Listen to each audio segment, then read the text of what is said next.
Welcome to the Pro Cheerleading Podcast. This is the only podcast that gives you a raw and unfiltered perspective of what it's really like to be a professional cheerleader. Whether you're currently on a pro team, an alumni, or really curious about what it takes to become a pro cheerleader, the Pro Cheerleading Podcast gives you all the inside scoop and hot topics in the pro cheerleading industry and in-depth interviews of current and former cheerleaders. I'm your host, Mhkeeba. Join me every Wednesday as I reveal the truth behind the Poms.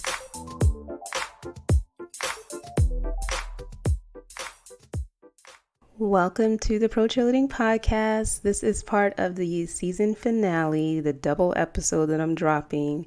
This episode is called Pretty Hurts, and this is an interview featuring the beautiful and vibrant Vivian Ralena. She's a former DCC training camp candidate from a few years back that was a very, very well liked. I believe she was a fan favorite, at least one of the seasons that she had auditioned. And I just thought her story was very powerful. There really won't be much cheer chat for this episode. I think the conversation flowed so beautifully that I really wanted to share it all with you. So please enjoy this wonderful conversation. It's just a reminder that we have to get back to loving ourselves. This industry has a way of tearing us down, and we can forever have this warped vision of our beautiful bodies because it didn't meet certain requirements to do what we do, when in fact we were probably very either healthy and didn't know it or engage in unhealthy behaviors to have that image upheld. And once you step away from it, there's a lot of work involved in undoing those negative voices in your head about how you feel about your body. And this episode is all about body positivity, and I really can't wait to share it with you. I think Vivian's story will hit home with so many people. And I encourage you, especially during the break, especially with quarantine, and just to give your body a big hug and embrace your body, you guys. Embrace and love yourselves, and try to start undoing early on like what this industry can do in terms of warping your own image of yourself and your body. So with that, I'm going to kick it over to the interview with Vivian.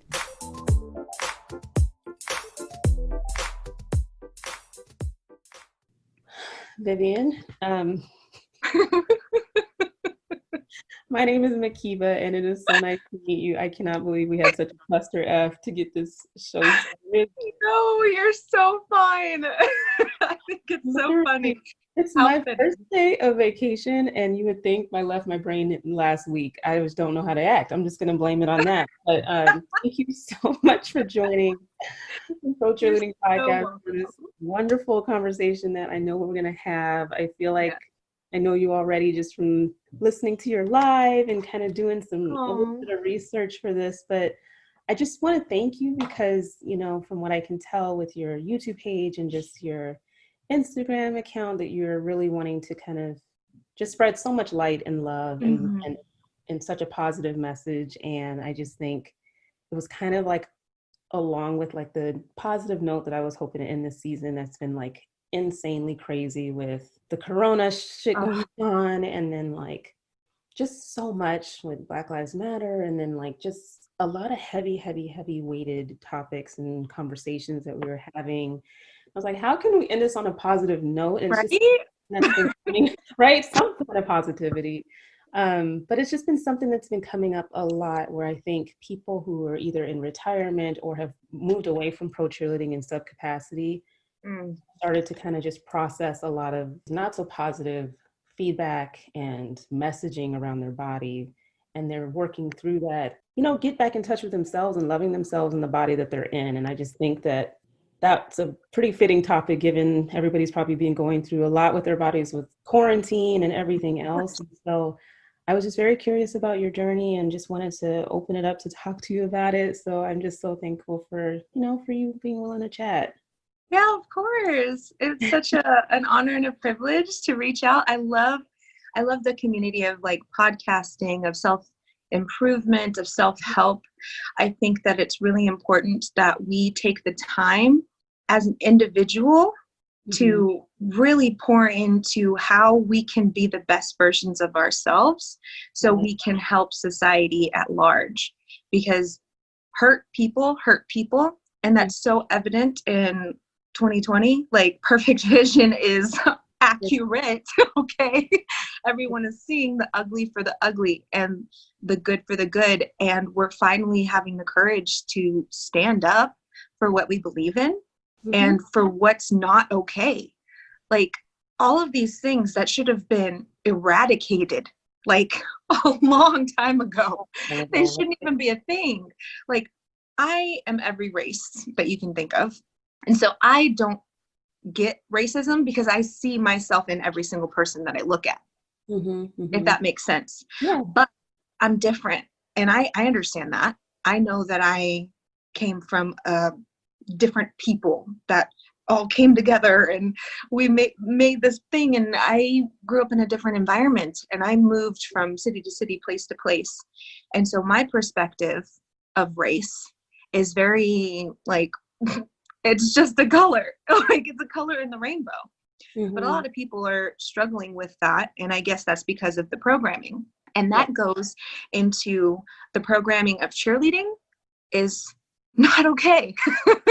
Yeah. Well, I mean, there's a lot to undo and unpack. And I think that's why so many people struggle with it. And that's why I'd love to just launch in. So, I mean, again, I'm working on it. I don't do the best job interviewing people. I couldn't even get the volume to work on my own dang on computer. Girl, you're good. She's like, I can't hear you. I can't hear you. I was like, girl, I'm trying. It says my mic's on. It looks like it's lighting up. She's like, I can't hear you. Not one moment did I think, is my volume on mute? No, no. But give us a little bit of your background in terms of, so I know you, I don't know you, but I know you from your appearance in the DCC training camp as part of the team show. Yes. I'm sure others may recognize you from that, but where I'd love to start is who you were before coming into the process, how you felt about yourself, your body, like what your whole vibe was prior to stepping into this world. Because we all know that it changes you and it grooms you for this crazy, crazy experience. But I think sometimes, at least in terms of dealing with the spin cycle that we're in when we're in this world, it's just a matter of kind of like getting back to who you were before you joined. So I'm just my gosh. If you could kind of introduce us to Vivian in that lens. Oh my goodness. Where do I start? Okay, so I come from a broken home. My mother and father split when I was really, really young. I was born in California. We moved to Texas so my mom could be with her grandmother. As a very young child, I was very shy, but I was very observant. I was very smart and very loving. I would give the shirt off of my back or the money in my pocket to anybody that I ever came across. And that was something that terrified my mother, for me to go into the public school systems, to be and interact with different people, because she knew that I would be easily taken advantage of. And that was a common thread throughout my life. And I don't think that's a bad trait to have as a person. It just makes life a little bit more difficult. Yeah. So while I was very young, I got bullied at certain schools because I was shy and sweet and an easy target for troubled kids to lash out on.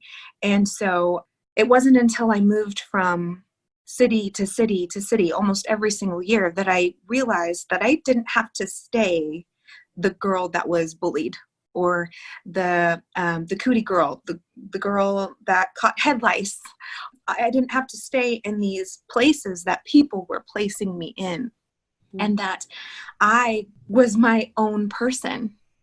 And so I think I started to adapt like this kind of punk skater girl, emo kind of vibe. And I realized that since I was so smart at the time, that I could be funny, because being funny is a skill. You have to be intelligent, you have to be witty. And I just went full throttle in trying to be like the ham of the classroom and make people laugh, because when I caught head lice when I was younger, I got held back a grade. And so me going into transition, it was like I completely went into a different world where people looked up to me and people thought it was cool and people thought it was funny and all this stuff. And of course, that's because I was a little bit older. But with that transition, I developed into this kind of adolescent that was loving and kind and funny, and that was just ready to embrace life as it was, as messy, as terrible, because I experienced a lot of trauma growing up with, and we won't even get into that today, but I was just okay with who I was, even if it was considered to be ugly. When people would make fun of me or be like, "You're ugly," I'd be like, "I don't care. That doesn't affect me. Who cares? Like, whatever." And it wasn't until I transitioned. I was a tomboy because I loved sports and I loved to hang out with my dad. So we played video games all the time. And that was how we would bond because my family was split. And so on the weekends, he would pick me up. He would take photos of us and everything like that. And we would play video games. We'd go to different stores. We'd do a lot of the boyish kind of stuff. And that's where I felt at home being a tomboy. And my first boyfriend, before we broke up, he said to me, he was like, "Why aren't you a cheerleader or on the drill team or all that stuff?" Because all those girls were so pretty and so fun and so happy. And I was like, "I don't know. I just never danced before." And after we broke up, in order to kind of like jab at him or like get back at him or spite him in a sense, I took a dance class and I ended up falling in love with dance. And it was such an incredible creative outlet for me. Before that, all I had was writing. I wrote a lot of poetry and a lot of journals and a lot of diaries because that's how I coped with a lot of the things that happened in my life. After that first year of dance, my best friend was going to audition for the drill team, and she was like, you need to audition with us." And all the girls in my class were like, "You need to do it." And I was like, "I don't know. Drill team's got a lot of rules. I haven't had those my whole life. I don't know how I'm going to feel about that." But I got to the point where I kind of wanted structure. I kind of wanted somebody to care because I've always been so self-sufficient up to that point. My parents started to care about other things instead of me. And so I was like, well, maybe if I try out for this thing, maybe if I try to do something new, who knows what will happen from it. And I made it. I made some of the best memories that I could ever express to you on that drill team and with those girls and performing. And I could go on and on about all that. But it wasn't until I decided to audition for DCC that I started to look at my body as something that was bad. Got you. And so before, I didn't have any body image issues. I never had any problems with gaining weight, losing weight, maintaining my weight. I was a typical young high school girl. You can go through all of my photos. Of course, every young girl wants to be pretty and attractive and like, desired, but I never had an obsession of having to look a certain way because I was confident in who I was as a person, as who I was as an individual. And I respected myself because I worked my ass off to be somebody that I actually liked, that I looked up to, that I could be like, yeah, that's me. I want to give advice to other people because I respect my own opinion. And I think that I'm giving out goodness and I'm not giving out toxic poison, because a lot of people sometimes give out toxic poison in order to prevent other people from surpassing them, if that makes sense. Oh yeah. And and I was never that type of person, and that's why so many people liked me. I was homecoming princess and queen almost every year because I loved everyone. Like I loved everyone, and that was just everyone knew, like Vivian, just this big, bold, bright, bubbly, loving source of energy and laughter. And if you're ever in a bad mood, just go hang out with her and she'll love on you and give you like a billion compliments and like make you feel like super awesome about yourself, because that's what made me feel happy when I would uplift other individuals and make them feel like, man, I can take on the world. That's what made me feel good inside, because I got to see them being happy, them feeling loved, them smiling and beaming and reaching their potential. And that's always been something that's just been very innate within my soul. Yeah. And so when I first started training for, I feel like I've been rambling on because there's no, and I'll pipe in with questions, but you know, okay. I think it's good to lay the foundation of like who you are as a person, how you feel about yourself prior to even approaching the pro cheerleading world, because the process from the minute you decide you want to audition is all about fixing yourself, doing all things that are like self-improvement, but it ends up somehow, not for everybody, but kind of eating and eroding away at who you really were walking into it. And so it's good to lay the foundation so that we can understand. And I think so many people will be able to relate to like how, from the minute you decide that you're going to start preparing for these auditions, and yes, some of it's really positive. Okay, if you're out of shape, get in shape. If you don't know how to do makeup to get the look, fine, take a class, figure it out, put some makeup on. You know what I mean? Yeah. But there's other things that I think would happen, especially with a platform as big as DCC's making the team, is I stopped watching because I really couldn't handle I never it. felt good watching it. Yeah, I never felt good watching it.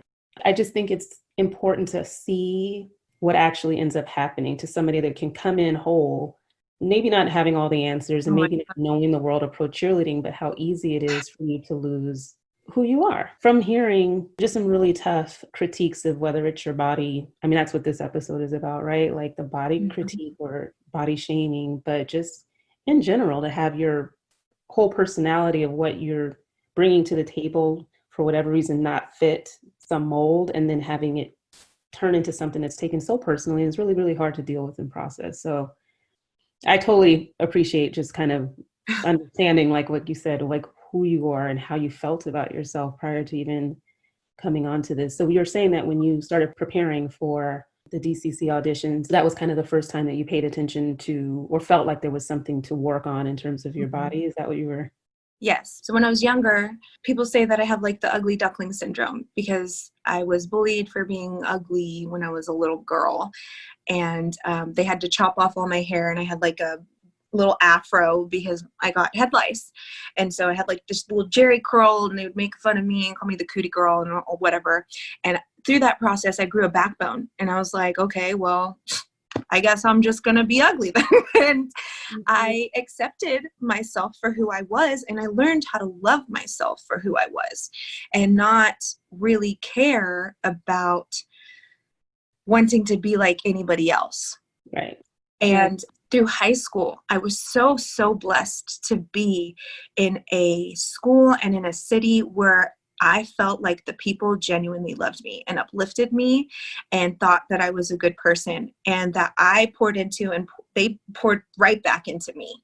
And I remember when we first moved to Carrollton, I was like, Mom, we can't move ever again. These are my people. Yeah.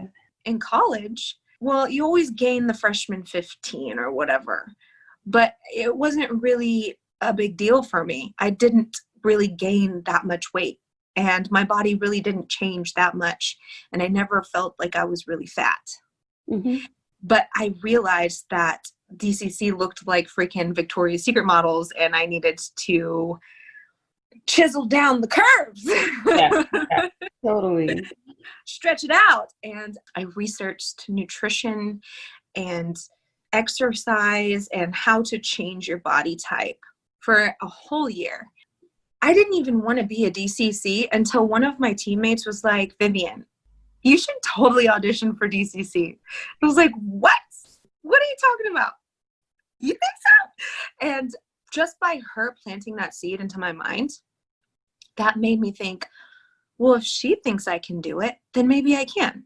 Maybe I should believe in myself too. Maybe there's something that I don't see that these people are saying that's within me. And so I always have been not like in a bad way, but I have been competitive with myself, with always trying to be the best version of myself possible.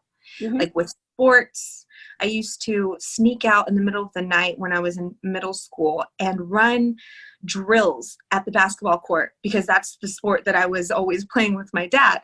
And so I'd do little sprints and stuff and practice the free shots, because like Air Bud was super in at the time.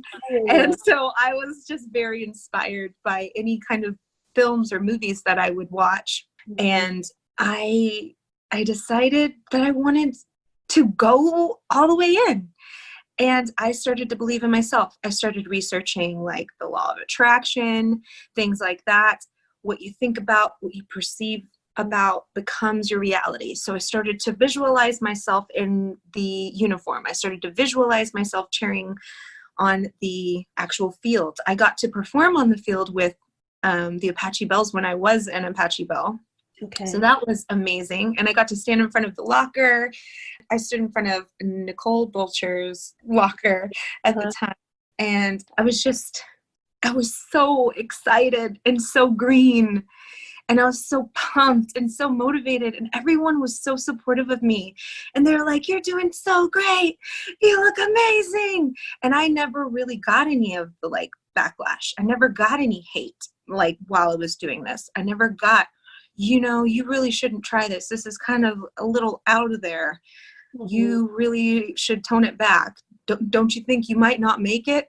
I didn't care. I was like, I know I just started dancing a couple years ago and I barely learned how to retain choreography like this year, but I'm going to work my butt off until I can reach my perceived greatness.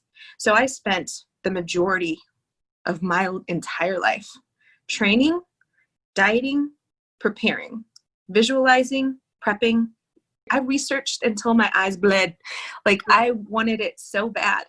When I showed up for auditions the first year, I remember I taught at a dance studio in Carrollton, advanced hip hop. It was my first position as an instructor. Okay. The owner of the studio dedicated a lot of time and energy to help me prepare for auditions. And so she was like, "We're going to get you right. We're going to get you ready." And so I would do like mock training and all that stuff. I knew that if I showed up to like Kitty Carter's class or anything like that before my body was right, then I would already be perceived to be not ready and not even considered. So I didn't even take a class until I was like on point. And even still then, I remember people saying that my thighs looked like hams. And I did not have ham thighs. You know what I'm saying? Yeah, no, so I'm going to pause there because in researching for our talk today, it's something about seeing things in writing. Like, again, I had stopped watching this show and I was like, oh my God, I'm going to have to like find out which episodes, that you were featured in and whatever. But there are sites out there that have indexed like what happens in each episode by name. Like it was amazing. It helped with some research, but I have to say, like they had the quotes and everything of what was spoken on and everything that involved you during that season. And I mean, or those 2 seasons even, but I was just kind of struck, and with your permission, I edit away episodes, but I wouldn't want to ever say anything that was triggering, but I was looking at all of the commentary about your fucking thighs. And I was just like, I mean, it was just so disturbing because like, it's, how if you read something, like if you hear it in passing, or if you kind of watch a show and you're like, you might be like, oh, that's messed up. Seeing it in written form just made it that much more disturbing as to like how our bodies are critiqued to oblivion. And like, I couldn't imagine, being like, if it was like somebody talking about my ass or like whatever, like that it was just that much focus and emphasis on a portion of your body that you actually have no control over. You know what I mean? And again, I don't have to, but I wrote them down because I was like, I just cannot believe that any of this would like not penetrate through your heart and make you feel differently as you. So only with your permission when I read it, like I said, it's not to be triggering, but I just really, these are messages, whether it's about somebody's thighs, whether it's about somebody's midsection, whether it's about your butt being too big. They never complain about your tits being too big, but like it's always something that they focus in on. And if you're hearing these kind of messages, I just think that we can just start to unpack like how you moved past like hearing that and replayed over and over again. I'm not doing it for that kind of like shock value, but I'll put it this way, just I know that there's sometimes articles written about our world, and you know, they always take like the sound bites of terrible things that happen, right? Like, well, somebody had to do a jiggle test, or they had to like, I don't know, they got duct tape. Like they'll tell a story, but it doesn't really kind of give justice to what it's like to be on the receiving end of consistent messaging over and over again about your body. Nobody else fucking, excuse my French, nobody else goes through that. Please cut, because it's required. But this is why it's such a big problem. And I just think in terms of, we'll give the full evolution of it in terms of how you work through it or how you continue to work through it. It's not like it's something you're just like, boom, I'm healed from. But okay, shit. And I'm probably just going to get myself pissed off, but it pissed me off, so I wrote it down. She's got really thick thighs, and that's not going to change. This is commentary. I didn't write who said what. They had that on the website, PS, but she's too short and too bottom heavy. Stocky. I can't figure out if it's stocky or bulky or chunky. I just think she looks like a stump. I think she's real powerful, but she's got to lose those freaking thighs. Vivian's thigh, and these are fucking different episodes, right? Like it's not like, you know, Vivian's, she's pretty, she's toned from the front, she's got some short and thick thighs. Vivian's thighs are too large for her frame. You're short and you're stocky. Like, fucking fuck. Like I was, excuse my French. Oh no, there was more. And this is just, again, and I'm only reading this because we all have like the replay in our mind of what we've heard about our bodies. She's in shape. I mean, I don't see a healthy reason to say lose weight. What bothers me the most is her boots are all the way up to her knees. I mean, there's no leg, huge quads like a drumstick. Again, like I've known of this issue. I have my own personal story of comments that were made about my body.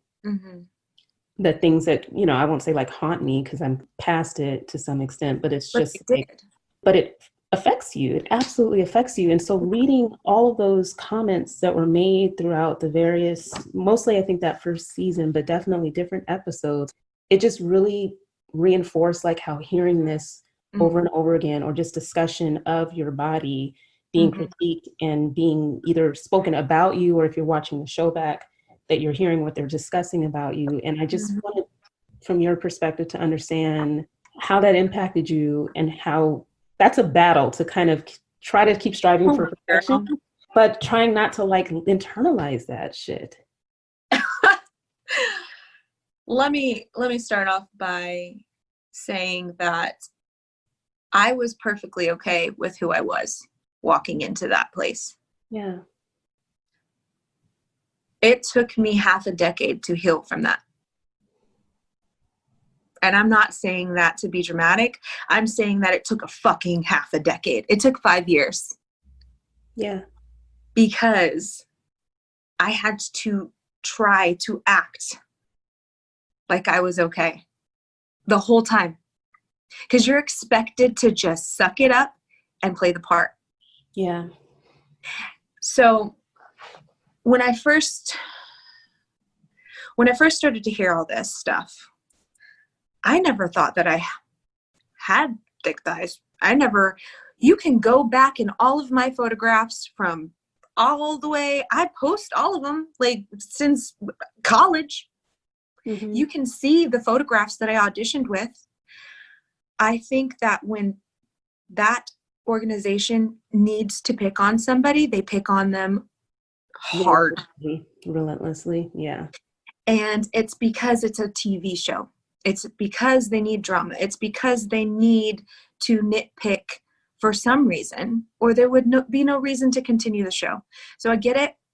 I understand. However, I'm not a character in a movie. I'm an actual fucking person. Right. And so I didn't realize that I was signing up for any of this. Yeah. Just by going through a normal auditions process, right? You're not thinking that, even if you watch the show, I think you're just so filled, and I'm totally speaking for you, so shut me the hell up. But like, there's just, you're consumed with this like hope and aspiration of of being seen to be this wonderful potential addition to this program. So you're not really focusing on like the negativity around like how they drill in on, like, you might know, okay, yeah, they're going to give harsh feedback. Like the kitty chick, like I know she's going to like be a hard hitting, like you have this in your mind, but until you're actually experiencing Yeah. it and then understanding, like you said, that there's got to be a smile attached and you have to yes man it and just swallow it like it's not the worst thing you've ever heard about your body in your whole entire life. Like, oh, it just makes me shudder on the inside because it's bad enough to have that happen without some cameras, but to have it happen in front of a camera, have it replayed over and over again, and then like beyond the auditions process, when you're back to being a human, like not even back to like you weren't ever a human, but you're Yeah. in the real world living your life still and having this kind of play out over and over again on film and having to, that just has to be such a hard space to heal. So I understand, long story short, why it would take 5 years to get to a place where you're not just damaged from fuck. Sorry, I'm Yeah. here and I try No, not to, yeah. like I'm really like riled up, but It was okay. So when my first season on the show, I had all the support of all of my friends, all of my family. That was the first year that they decided to do this fan vote kind of thing. mhm. And And that's when you I, won, right? You won. yeah, I did Yeah. win. Hmm. And I have always had the support of my friends and my family and my community because I'm a type of person that supports my family, my friends, my community. Hmm. So they went in hard promoting for me, sharing my story, sharing my journeys, sharing how much I put in the hard work and effort. Like I lost 30 pounds for that audition when I was already fine. Whoa. Yeah. Shit. Yeah. 30? 30. And then you know what? From that point, my lowest weight was 117. This past year, a lot of shit ruffled up because they decided they wanted to make fun of me again on social media. I was the most memorable elimination for some reason. I know why, because I'm a poet and I know it. Right, right. They've just So they always kind of like reposted something from the show. yeah. And I had already been dealing with a lot of personal like flashbacks, and there's so many things that were not even on the show, not even talked about publicly, about what I had to internalize and not express. And all of those things were bubbling up to the surface. And I was still eating right. I was still working out. I got up to 187 pounds. That's 70 pounds heavier than what I was as a DCC. And I was in a relationship where the guy very much valued like aesthetics and appearance and being fit. And it was an endless cycle of hating my body, of shaming my body, of looking in the mirror and being like, you're still not good enough. You never were good enough. Even when you had abs and no booty, but thick ass thighs, apparently. Like, I honestly, I was small. I was tiny. Anyone can tell you, when I went back for my banquet for Allen American Ice Angels, they could see my backbones in my dress. I was malnourished. I developed bulimia. I was borderline anorexia because I played with like not eating. I was like, well, if I don't eat today, maybe. But I was dancing like 10 hours a day because I was not only a dance teacher, but I was a professional cheerleader. And I was constantly working out. Anytime that I would put any terrible thing into my body, like if I had a cookie, I would fixate my mind upon that cookie for hours and hours and hours. And I would work my ass off in the gym and say, God, we worked so hard to get to this point. Why'd you have to fuck it up by eating a cookie? Got you. And this was when you made the Dallas, I missed the name of it, and I know the name, but it's not on the tip of my tongue. So after the Oh, DCC auditions, you ended up cheering for another team. Is that what you're yes, I saying? cheered. Okay. I'm sorry. No, Like, you know that. I was an Allen American's Ice Angel. Got So you. I was on that team for 3 years. I was captain for 2, and I was a dance teacher full time throughout that time as well. Got you. But this is where you're still battling all of those things in the Yes, captain. Okay. because I was still contemplating going back and re-auditioning, Got you. even after they made fun of me, even after they body shamed me, even after they just made me feel like I honestly was never going to be good enough, but they encouraged me to keep trying, Yeah. which is something that is the most messed up part of it. If you know for a fact that somebody is not going to make your team, do not keep inviting them to come back to audition. That's No. where a lot of these girls get heartbroken and end up spending a decade auditioning for that team, Just because they are encouraged to keep coming back for the numbers. So they can be like, oh, we had 500 girls audition. It's never even that many girls. Like, the numbers diminish so much from the first time that I auditioned to the next year. It cut in half, but they like skipped numbers. So nobody could tell for the got you. show. Yeah. Everything was edited to a point where it was like, oh, I'm sorry. All of these like memories are flooding into my mind, and it used to be very, very triggering for me. And so sometimes it's hard to not let it get back to that point, because it has taken a lot of time and effort to get to the point where I'm okay with that it happened. I'm okay I went through that. I'm okay that Yeah. I am not going to fit into that uniform. I'm okay that I didn't make that team. Right. And I am learning to accept myself as I ebb and flow and move and grow into the woman that I'm always meant to be. Right. And now I'm making my own podcast that's called Be Your Own Cheerleader, which encourages people to love themselves, accept themselves for who they are, and live a life worth cheering for. Focuses on health, healing, happiness, and how to pursue not giving a fuck about what anybody else says about you. Right.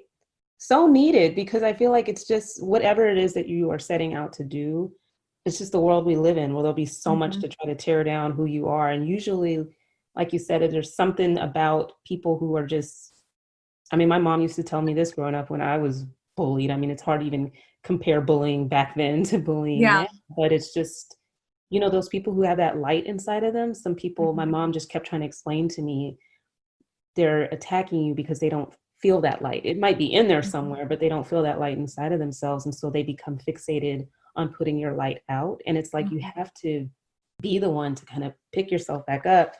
Like you said, be your own cheerleader so that you can kind of have that right conversation in your head, and I definitely don't want anything in this conversation to be triggering. No. It's a wonderful sign of strength for somebody that, went through all of that and took the time that it was necessary to heal yourself and to, kind of, like you said, be okay in your own skin, because it's not like any of these teams that people are bending over backwards to make are going to care about their mental and emotional well-being 5 years down the fucking road. They don't care at all. Like, you have to care, and you have to embrace yourself to really reach that point, because there's going to be no outreach, trust, on any level to like think about, I wonder how that one girl's doing who I attacked about her fill in the blank, this part of her body. I wonder if she had any kind of like trouble moving through life after that. Like, that's just not the mind wave that people are on. And I think it's just so important, like your message, to help people really find their own way of getting through that, or getting the help that they need to get through that, because it's not to come from, the teams themselves. Like, my director at the time, and she's no longer with the team, she retired, but I know that she's not really somebody sitting on my shoulder talking to me in the morning when I look at the mirror. This is my own brain. You know what I'm saying? And I don't want Why do I feel that so much? You know what I'm saying? Because it's like you spend enough time trying to please these people, and you always wanted to look your best in uniform, or whatever you have built up in your mind as to like how you have to present your best self for that team.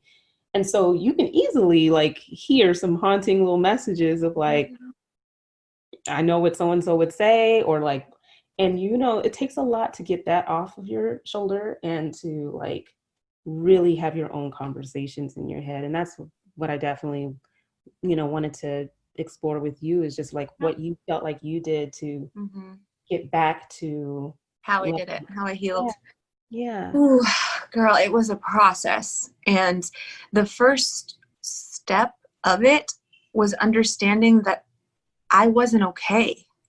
Yeah. I Having been, wasn't okay. yeah. And I was acting like I was okay because I was always the happy girl. I was always the motivational, like super excited, like loud, bubbly, vivacious, just ball of energy that lifted people up.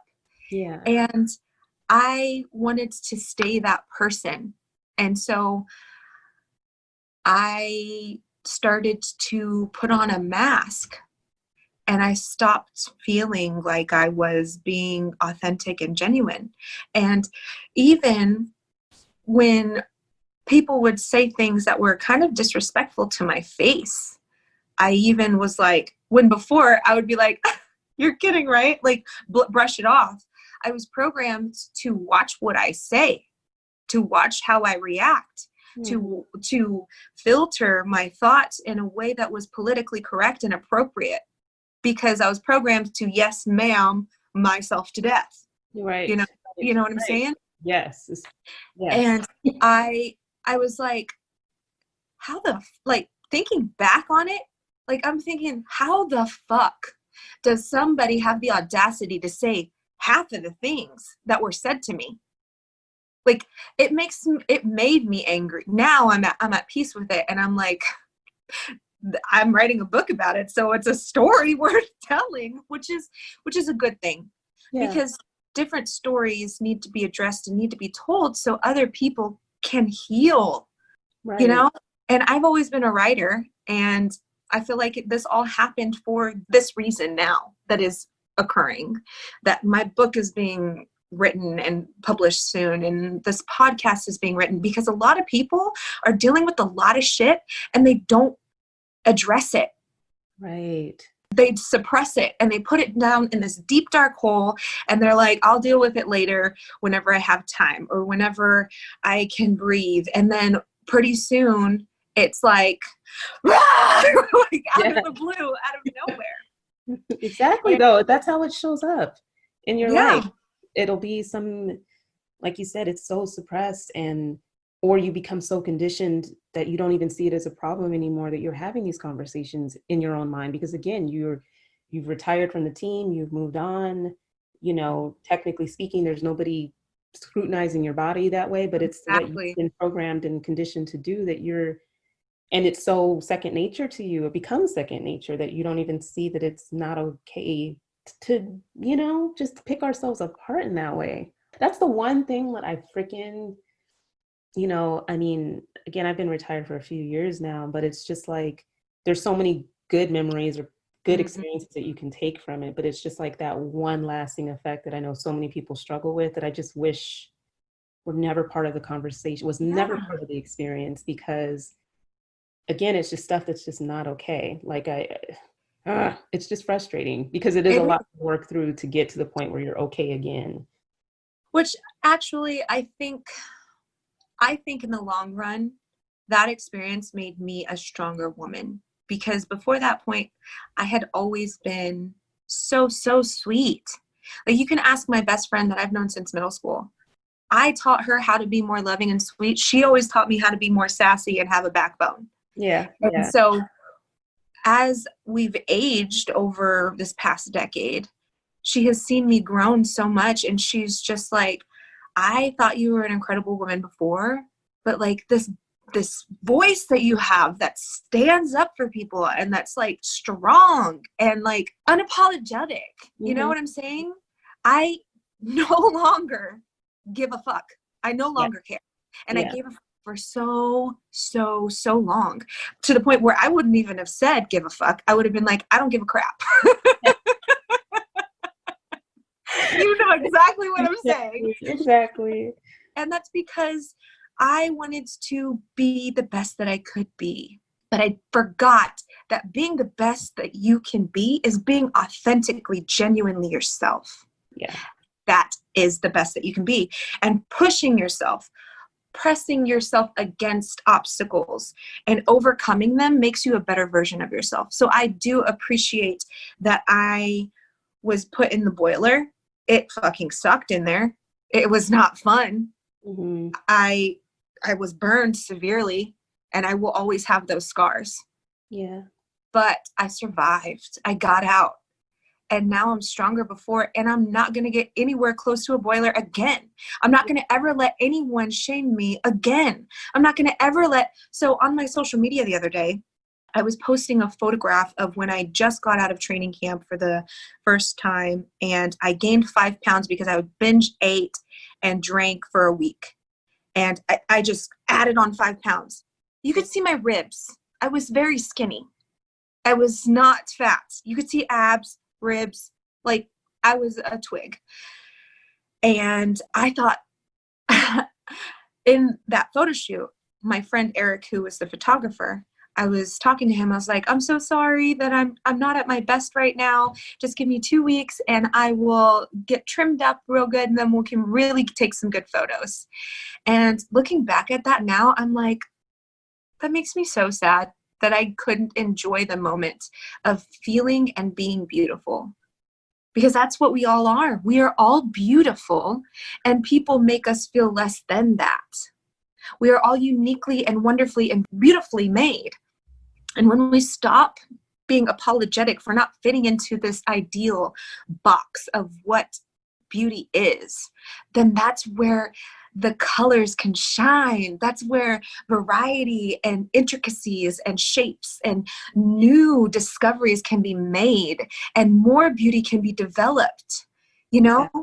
Exactly. And no, I just remember, gosh, when you said that, it's like looking back at any of my photos from the 5 seasons that I cheered and knowing like what body struggles I was probably having at the time and what I was hearing in terms of like the being calendar ready and what was not good enough back then. And here I am, like now, if I'm looking at it, it's a joke because it's a joke. it's a joke because like that body is there. A, there was nothing wrong with it. B, it was absolutely good enough, you know. Yes. And it's just like, wow. Again, I don't even need to see your thighs back then to know that there was probably nothing wrong with your thighs. Nothing. But this like limited view of what looks good in a uniform. And it's not that I have something against that program. I mean, I don't really talk about them as much as part of the podcast just because I don't know that I agree with.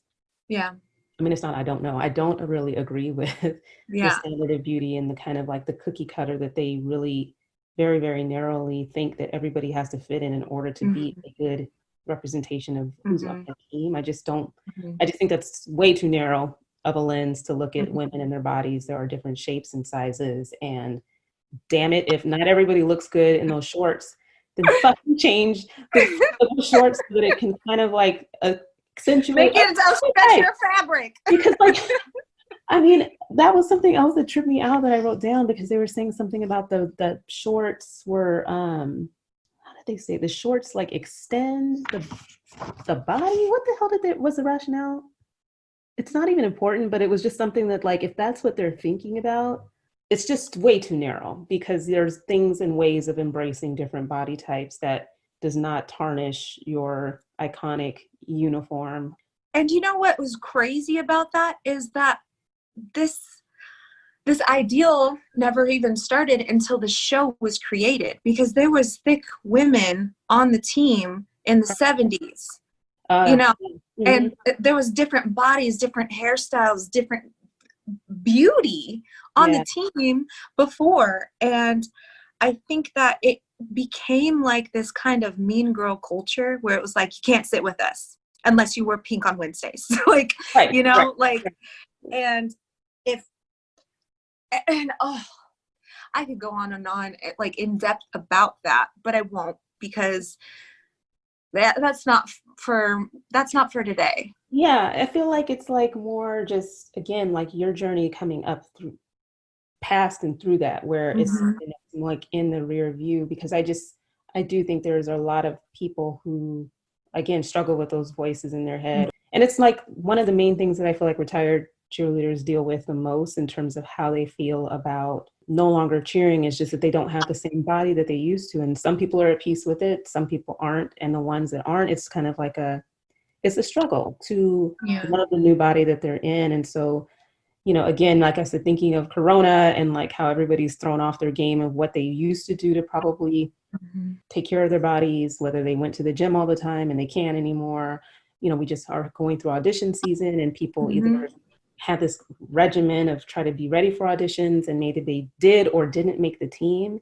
And at some point you're going to be left sitting with yourself, right? Where you're looking in the mirror, and whether it's, hey, I've been with the Rona and I've just been like packing it on. At some point you're going to have that moment to yourself where you're like, do I love what I see? Am I at peace with who I am and what whatever, like there's a conversation. Exactly. And I wanted to leave people with something that can just, like I said, give themselves a big hug and acceptance and encouragement around how you view your body. Because if we look at it through the lens of how this industry looks at your body as pro cheerleaders, you're going to be left with some really difficult things to work through later on. And I just think in your story is inspiring, because I just think people got to face it. Like you said, it's kind of that just that moment of acknowledgement and awareness that this is not something that was okay. It's not okay for me to view my body through this critical lens that doesn't allow me to love who I am.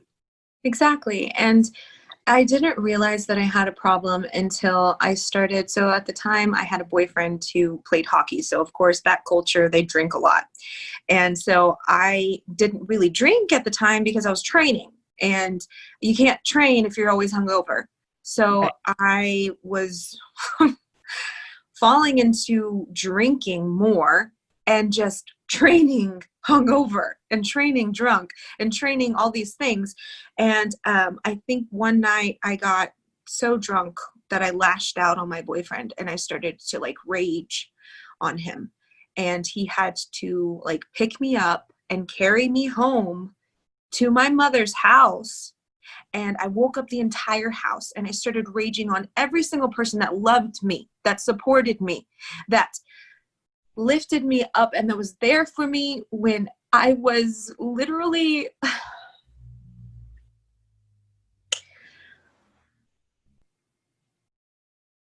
that's when I knew. The next morning I rolled over and saw my boyfriend, and I didn't remember anything that happened. And so I tried to give him a kiss, and he said, I think I'm going to go. You should really talk to your mom. Wow. And I went downstairs and I talked to my mom, and she said, do you not remember anything that happened?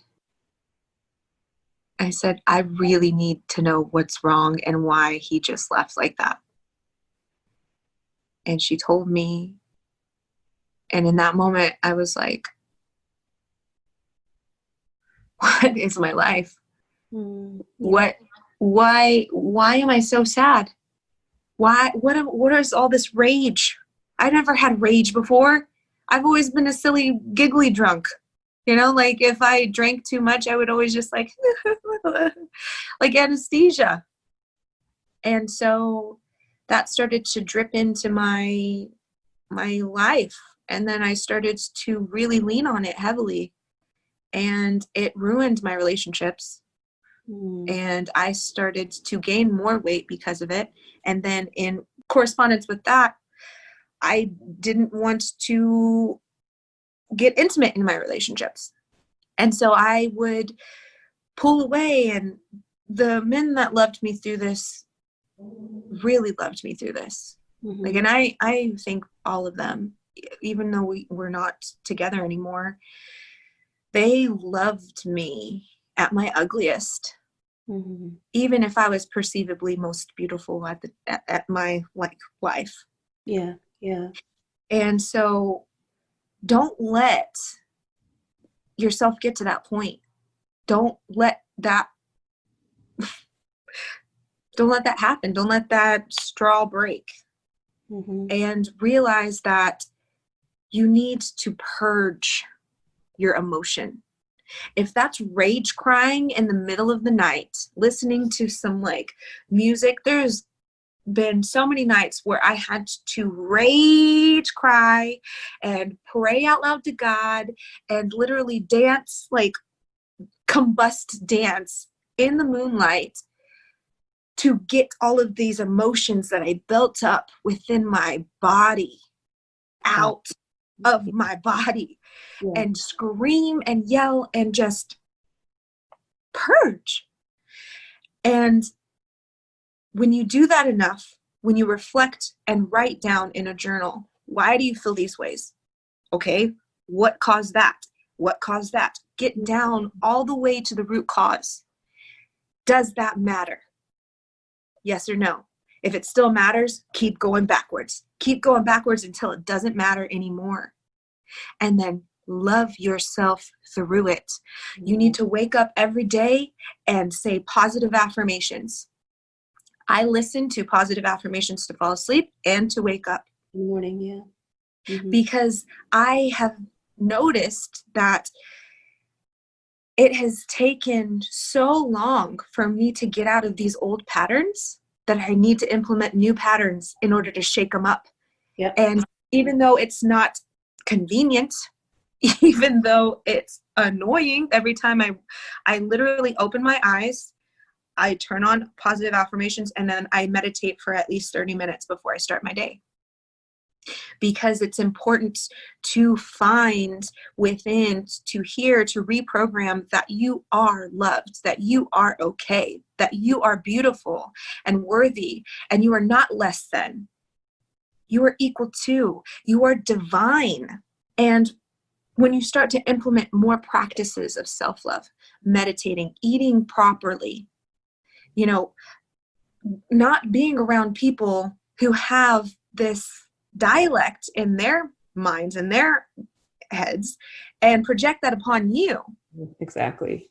Because I was in that perpetual environment, and I was like, oh, I should be healed from this. But then a conversation would happen, and then another conversation would happen, and then I would get triggered, and then I would fall back and then need to drink. And then I would do all this over and over and over and over. And I was in a perpetual state of existence in misery. Yeah. I just was not happy.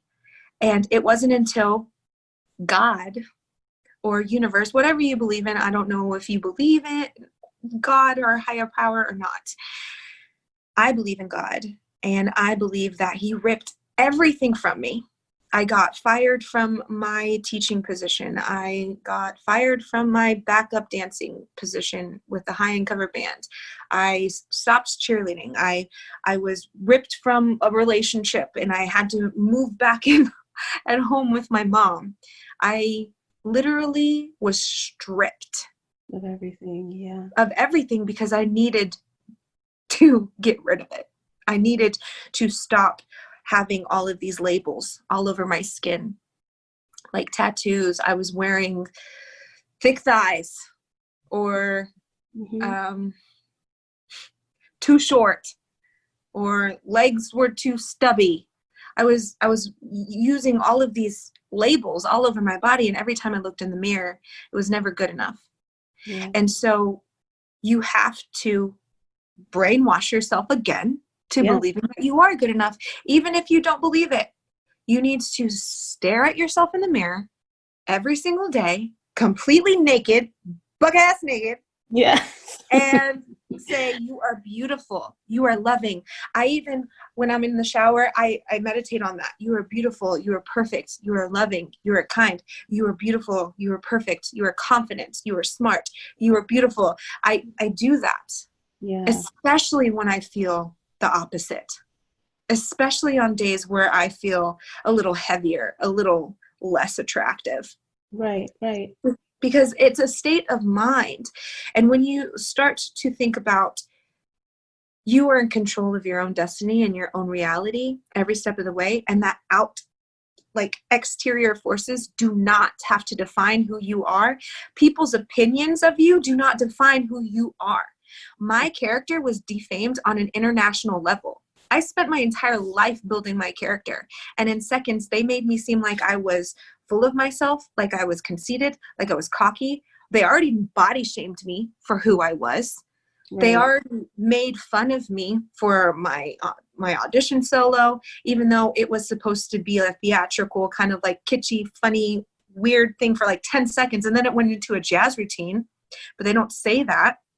And they don't There's show that all part of these the different elements of lies on top of lies that made me be perceived as a person that I wasn't, that started to make me believe that I wasn't who I really was. Yeah. And that's what society does. That's what toxic relationships do. That's what being in environments where you are suppressed and there's like hierarchy, when Yeah. there's levels and you want to be the top dog. Yes, it's okay to have a healthy competition with friends, to build yourself up, to be the best that you can possibly be.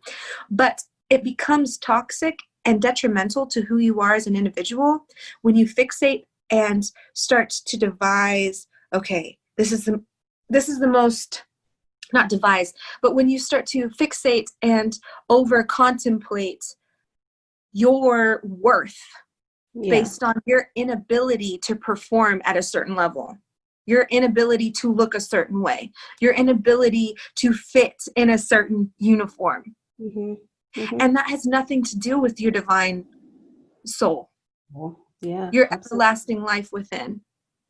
That is beautiful. You are loved beyond what anyone says about your skin, Mm-hmm. your thighs, your hair, anything.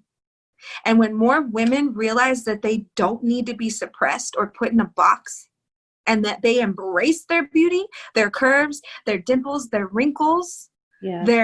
their shapes, their sizes, their color, their vibrancy or lack thereof, their dullness, their meekness, their shyness, their cuteness, that's when we will come to a place where we can accept each other more and stop hating on each other more. Exactly. Exactly. That part for this industry specifically.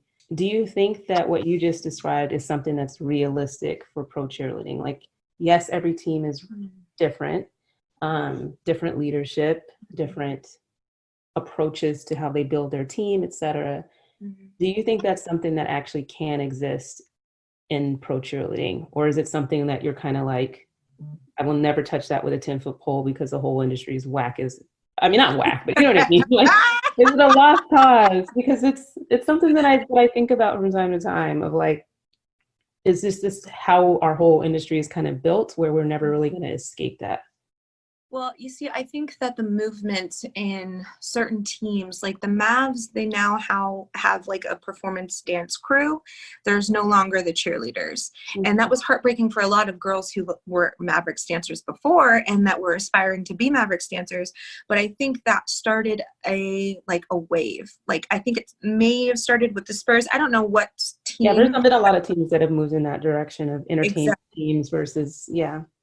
But I think that Miami, that city, does a very good job on diversifying and accepting women for who they were. If I ever chose to go back to be on a team, I would want to be like a Miami Heat dancer or a Dolphins cheerleader. Because funny enough, before I wanted to audition for DCC, I was going to audition for Miami.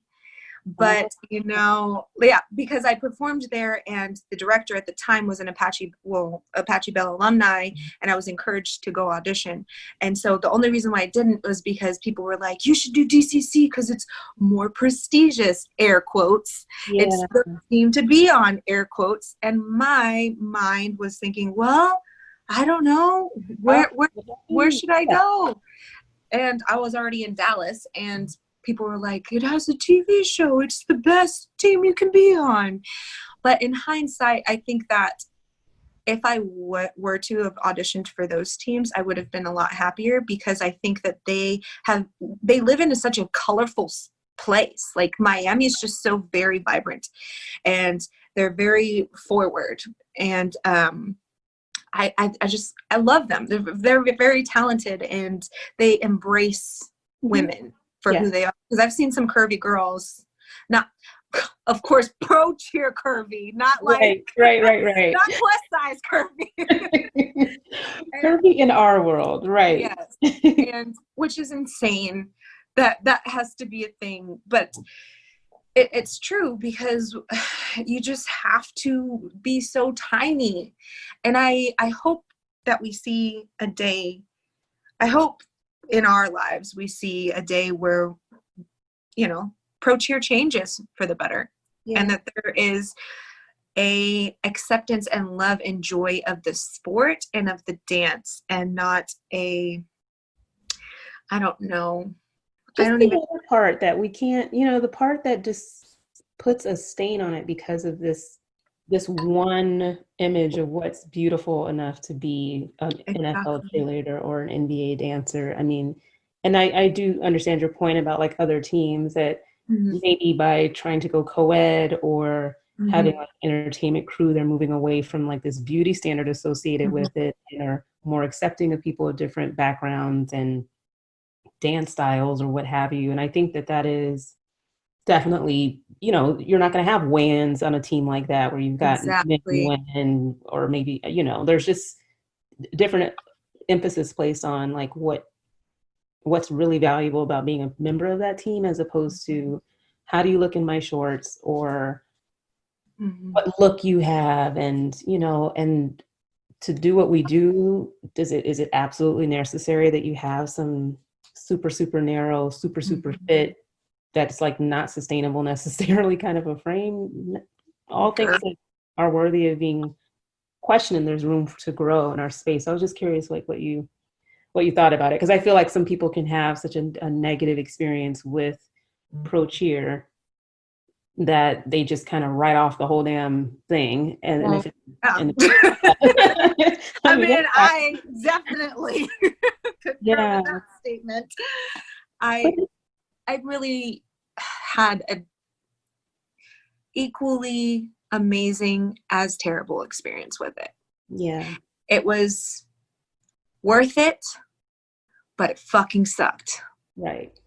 And it was a piece of my life that I will cherish, that will have the ability to haunt me, Yeah, that will be a place that can trigger me, but will also be a place that has taught me tremendous healing, that has taught me how to be a stronger individual, a more powerful woman, with my voice, with my presence, with my acceptance of my appearance, with my ability to love, my ability to heal, my yeah, ability to forgive those who literally put me on the cross. You know what I'm saying? yeah, And I believe in Jesus, and I believe in forgiveness, and I believe in all of Jesus's teachings.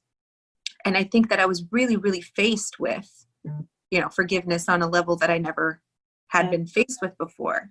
Mhm. And I think that's how you become closer to what you believe in. And I don't know what anybody believes in listening to this, but whatever you believe in, you need to believe in it with all your heart. Like if you know in your heart, you're like, I'm an atheist, I don't believe in nothing. You need to be like a die-hard atheist, like 100% all the way. And the same with any religion and any faith. And that's another one of my podcasts. It delves into like spirituality, religion, and the reason why people believe in what they believe in. Mm. And so being a Christian or Jesus follower, forgiveness is one of those staple things. Like you must forgive others. You must love others, no matter What they've if, done. yeah, exactly. And so I think that me having to love those people who were really unkind to me, that said really unkind words to me, that made me go through this terrible spiral of me losing weight, gaining weight, developing like all of these eating disorders, and having all of these issues, causing these traumas and dramas and problems in my life because I let exterior things affect my internal like paradise, my internal nirvana or heaven or peaceful state. Mm-hmm. And I think it taught me so much that I am grateful for the experience with all of its pain, with all of its trauma, because it can be very traumatic. Yeah. And so with every lesson that you are faced with in your life, just understand that you can learn and you can grow, no matter if you don't get it, no matter if you're like, I don't freaking understand why this was Why happening did to this me. have to happen to me? Yes. Exactly. So And true. so if you're right now thinking, why can't I get over this? Why can't I move past this? Really, really understand that you totally can. The first step, though, is knowing that you need to. Yeah. Oh my gosh, Vivian. I really appreciate you being willing to talk to this. Like I said, I stopped watching that show. I just thought it was poisonous in my own way for me, even watching. Very empathetic, and I just could not imagine being in any of those women's shoes at any given point, just from what I saw. Yeah. Um, and like I said, just reading up on what you've experienced, what you fought through to getting back to this vibrant space. I mean, I see you and I just, you can see that pain in someone's eyes. You know what I mean? I mean, I know we're on Zoom, but it's like, if this was something that had broken you and you stayed broken, I would be able to see that. And I just see Oh, strength, yeah. I see power, and I'm just really happy to meet you. I just think that it's your message and messages like yours, or people who are working through this, that I just think it can have such a great impact on people who are struggling with this, or who are hearing it now and aren't even seeing it as a problem, and then would eventually, you know what I mean, have this like the shit hit the fan. But I just feel like Mm-hmm. I feel at peace in hoping to put out something that can touch somebody in a way that I know will change their life. If they're not going to have these years, these good ass years, like you're in your Good. freaking early 20s and you should be like so like just like On living life fire and on just ready for fire. You know adventure, taking on the world. Go get queen. Go Exactly. get you.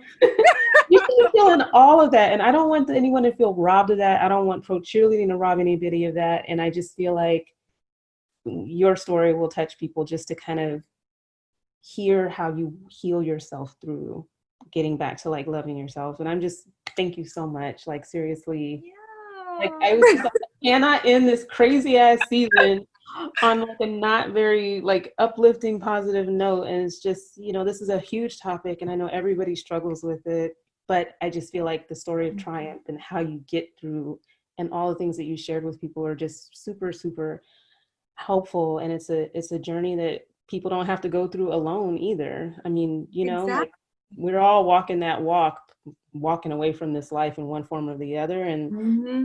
I just think it's just such a powerful message. So I just really thank you. Thank Of you so course. Thank you much. so much for having me. I For think that if there's one thing that I want your listeners to hear that are suffering from whatever right now, I really want you to know that what happens to you doesn't define you, Yeah. and that you are not a collection of your experiences and all of how you internalized or how you reacted or all of these different elements, but you, beautiful soul, are everlasting and perfect. And no matter how much pain in this moment you may be feeling, it will subside. Nothing lasts forever. Just as this agony of feeling imperfect. In 50 years from now, you're going to be pissed off at yourself for thinking that you wasn't hot shit. Because, honey, No. you hot shit today. Okay? Exactly. And that's the part, and I think that's just not to tell on like my age, but it's just something where as you do get older, you have that like super duper fire that comes from just like wanting people to recognize it sooner. And you know what I mean? Like, Mhm. oh, don't spend time beating yourself up for this little shit because like this is time, you know, that you don't get back in your life, that you won't wish that you can go back for maybe some of the crap that you go through. But if you had changed the mindset as to what you were experiencing and got through things, not even quicker, but just got through things a little easier because you kind of knew in the back of your mind, in the depths of your heart, that you were worthy and that you were good enough. Yeah. and that it didn't take super climbing all the way to the bottom to figure that out. It's like, if you could just hear it and believe it sooner, you will fucking thrive so much more. Like, you're already thriving, you will like thrive. There's no reason to like, I'm just saying, it's like, because you will look back, like, I mean, I'm 42. I always forget my age. I'm like, how old am I? 42. I'll be 43 this year. But anytime that I spend agonizing over, again, looking back at pictures, it's just like, what was I freaking worried about back then? Like, what was I concerned about? You know what I mean? And do I want that body back at this point? No, not even. But it's just the point that I shouldn't have robbed myself of any happiness. I shouldn't let anybody else rob me of that happiness, because at the end of the day, this world, I know it's crazy and it has a lot of standards and expectations that are placed upon you, but at the end of the day, just try to create your own little bubble of where that shit cannot pierce through. Exactly. Because it's like, it's so not worth it at the end of the day. And you can have such a different experience, whether it's being for, cheering for a different team that recognizes your worth and your value and isn't trying to like, and rearrange you, or just having that right mindset where it just trickles off of you and you aren't fazed by it, because it's like, I don't give a fuck what you think, like, whatever, however you work through it. But it's just like, I just want people to feel that, because it's time that, we only get one life, and it's time that if you are focused on the wrong things, or you're letting this penetrate and really, I just want people to be able to enjoy what they can from this world. It is temporary. You're not going to be a pro cheerleader for the rest of your life. And, you just don't want to be hung up on the wrong things. No. And you need to relish in your moments and don't be shaken by outside like opinions. You need to be like, okay, thank you for your opinion. Or I didn't ask for your motherfucking opinion. Exactly. That's what I meant by thank you, because I was being politically correct. Leave it to potty mouth here. Thank you. Don't come again. That might get edited out. But yeah, did I ask your opinion? Maybe I didn't really get it. So shut it. Exactly. And not putting your worth into anyone else's hands but your own. Exactly. That's it. That is a mic drop moment right there. Okay. But if people really feel that shit though, like, just imagine, like, not something that you hype yourself up off and you really don't believe, like, you know what I mean? And I love what you said about affirmations, because it might feel cheesy or weird at first as you're kind of like trying to reprogram your mind, and you're like, oh, shut up. But if you really start believing it and really start telling, like, it does transform you, where you're actually like, no, I actually believe what I'm hearing. Like, I'm saying it and I actually feel it now. And 100%. where things start to, like I said, I just get chills thinking about it, because I know in terms of just that real process of loving yourself, you really do have to reprogram a lot of talk, whether it's from outsiders or yourself. You got to unbrainwash yourself. Words are so, so powerful. People do not understand the power of words, and they can use them to heal, steal, or kill.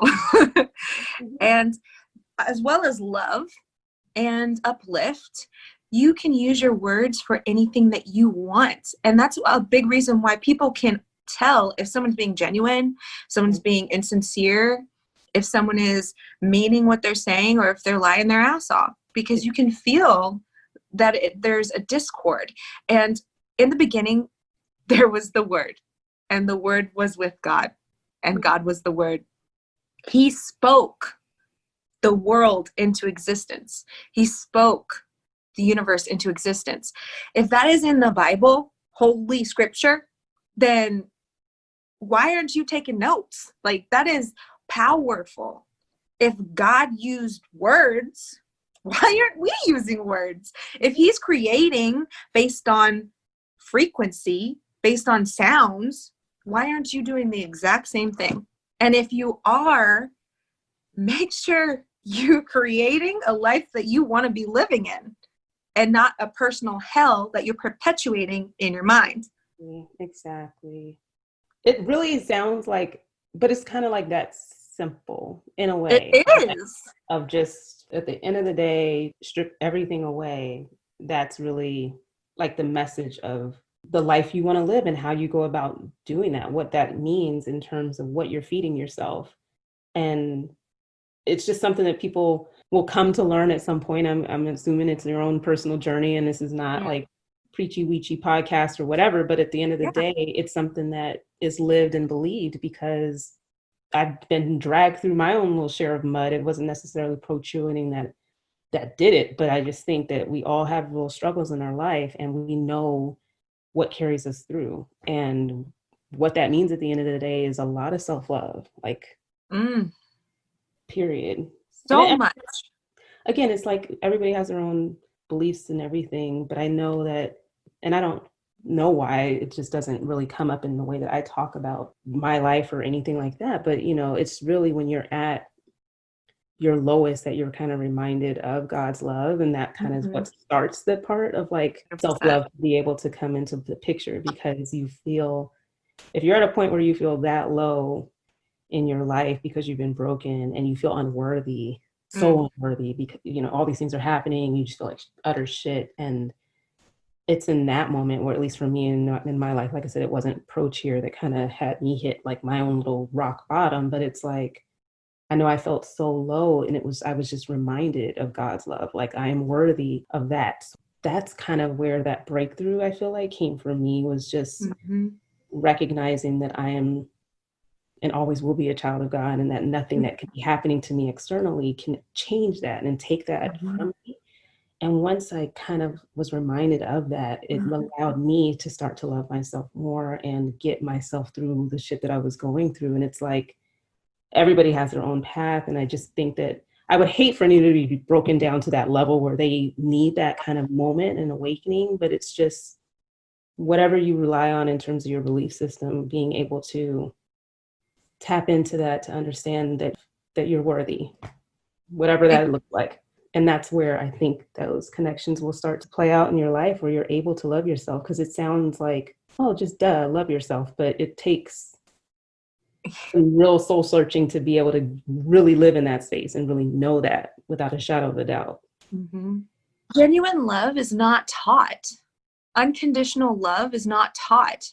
There's all these conditions that are programmed in our society that will allow you to be loved. Exactly. If you follow these rules, then maybe you can be loved. If you look this way, then maybe you can be loved. Exactly. If you do this, then maybe you can be loved. That's not God. And when we come to a place of understanding that God is unconditional, that's when we can start to think, maybe I can love myself like that too. Exactly. You nailed it. That's it. Oh my gosh. I mean, I have no idea the conversation would go all over the place, but it is what it is. I don't even know where the episode is at this point, but like we're talking about real healing now. Okay. You guys really wanted to know, but it's just something that's so again, going back to like the things that my mom used to say when I was younger, that she tried to teach unconditional love. She tried to teach, obviously with our religion and our upbringing, of like what it meant to really truly be what love means. And I just feel like there's so many people, like you said, hurt people.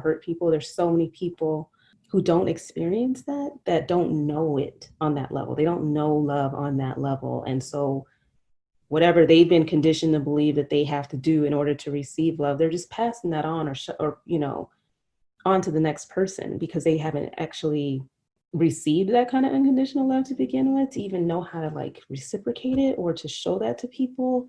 And it just creates such a vicious cycle. Because I haven't been loved because of X, Y, and Z, I'm not going to give you that same love because I didn't get it. Like there's just, it's kind of like the root of all goddamn freaking, not evil, but just like, shoot, it's like, it's that. But that's where bullying and all that shit comes from, is because they don't have that understanding of what unconditional love is about. And I mean, I will forever feel bad for people who don't experience and don't know it, because they're going to be incapable of loving themselves, number one, and loving other people in a way that. And that's why, yes, that's why what we're doing right now is so, so important, because maybe somebody that hears this will learn and then come across them and then show them, even if it doesn't happen, even if there's no connection made, even if that person has to show that person and then another person and then another person, and then for that one person, like 20 people down the line, finally comes to see some glimmer of love that was only made because of this interaction that we're having right now. Yeah. You see, we're all a collection of everything that we have ever learned from all of our teachers in this physical body. Yeah. Right? In this experience. So we have all of the lessons, all of the experiences, all of the traumas, the hate, the reactions, the lack of, the surplus of. And when you get to a point where you can finally quiet your mind and be okay, that's when you become a teacher for so many other people. And that's what we're supposed to be doing. We're supposed to be teaching each other how to teach each other, how to make other people better. We shouldn't be withholding information, withholding love, withholding all of these things because we're worried that the Johnsons are going to do better than us next door. Like, that we should be encouraging that shit. We should be like, go, Johnson, it's your birthday. You got a new Cadillac, it's your birthday. You know what I'm saying? Right. And I think that this Western society really makes that difficult, especially for us younger millennials. What you said was just so spot on. And that those mean girls that I was talking about earlier are only reacting because there were mean girls that were mean to them. You know what I'm saying? Yeah. And there's always a reason why somebody's going to treat you the way that they do. Even if it's just authentically because they're just a shitty person. Oh, yeah. It's for a reason. It's something within that needs to be corrected within their soul, within their heart. And maybe you were the person that they had to come across for them to get a reality check. Because everyone else was just acting like it was peaches and cream. Right. And everything was fine. Because we're here to love each other, to share God's love. And even when it's messy, even when it's complicated, even when you don't think it's pretty, it's necessary. Yeah.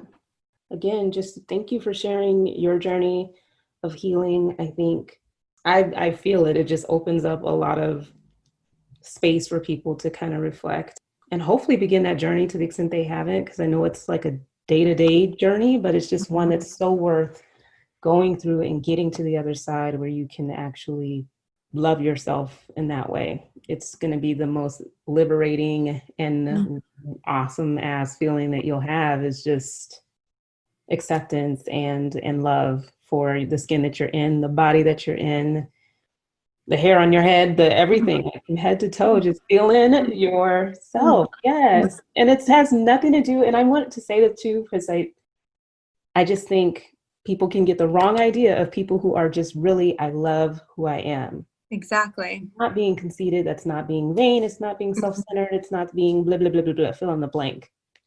You are actually just filled with a joy of who you are, and like acceptance and feeling like, yes, I'm proud of who I am. Like I love who I am. And that's something entirely different that I think people can sometimes get. Yeah. That's just misunderstanding, which is a lack of desire to understand. You know, it's laziness, and it's just what happens. So it's okay. If you don't want to understand, then that's okay. If people don't understand you, then that's okay. It's not a problem. When you transcend past that point of giving a fuck, okay, yeah, then you have a freedom that is unshakable. Say that. And it feels so good. It just feels so good. So everybody find a way to get to that place, because man, thank you, Vivian. You're so welcome. So happy to have met you and talked to you. Too. Yes, ma'am. Thank you so much. Have a wonderful, wonderful night, okay? You too. Bye. Good night. Thanks so much for listening to the Pro Cheerleading Podcast. You can follow your favorite podcast on social media at Pro Cheerleading Podcast on Instagram, at Pro Cheer Podcast on Twitter. We're on Facebook, on YouTube, and you can support your favorite podcast on Patreon. Until next time, keep your eyes on the sidelines.